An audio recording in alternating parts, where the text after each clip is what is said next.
Today we finish our week-long series, Menopause, the change we're finally talking about.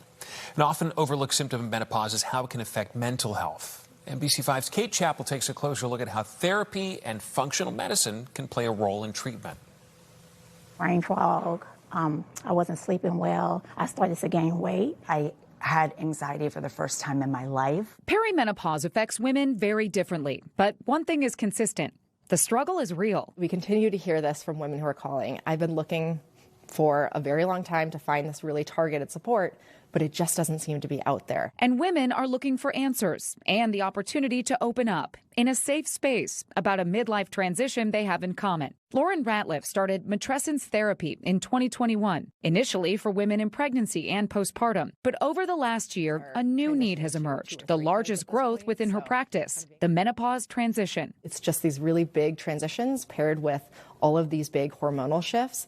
And it almost feels like the perfect storm sometimes for mental health. In the last year, Matrescence has hired 5 therapists who specialize in perimenopause and menopause to meet growing demand, including Dr. Angel Close. Oftentimes they'll come in more, I'm feeling more anxious, or I'm feeling more moody, more irritable. So they reach out for a therapist. And I think sometimes it is that fear of judgment. Nearly half of all people in perimenopause experience irritability, low energy, sadness, or difficulty concentrating, according to the American College of Obstetricians and Gynecologists.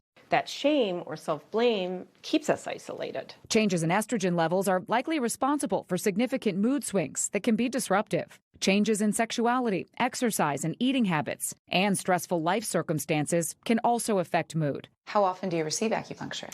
I do it about twice a month, and it's great. Delano Martello was looking for relief from her perimenopause symptoms when fatigue and mood swings started affecting her job and relationships with her family. I did not feel like my old self.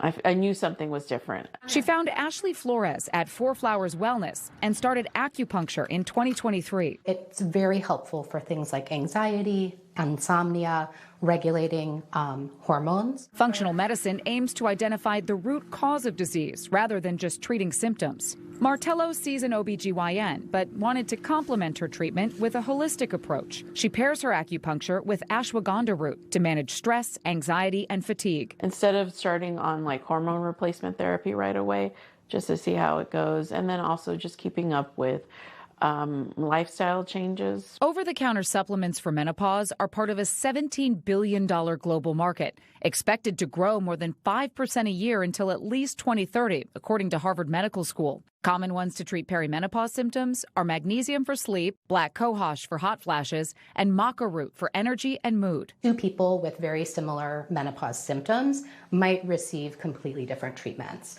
So different points, different herbs, and that's because we tend to take into account people's constitution. Supplements don't require FDA approval, and many haven't undergone rigorous testing, meaning there's no guarantee they work or are safe. Ashley Flores is a Chinese medicine provider specializing in women's health and fertility. She says women should always work with a trained professional. I'm extremely careful about where I'm sourcing them. I am always telling people to be careful when they're ordering online because there have been so many issues with contamination or improperly marked supplements and herbs. Functional medicine has made a world of difference for Delana at home. She's sharing her story to inspire other women to normalize talking about the menopause transition and the growing number of solutions for symptoms. A lot of women, it's hard for us to go out there and seek help because you're like, I have so many things to do, and we're the last person to take care of ourselves.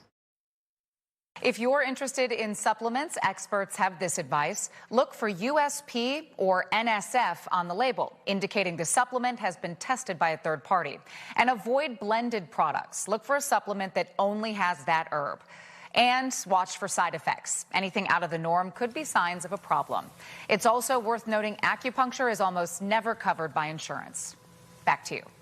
Thank you so much, Kate Chappell. If you want to see the entire 5-part series on menopause, just click on NBCChicago.com or tap on the NBC Chicago app.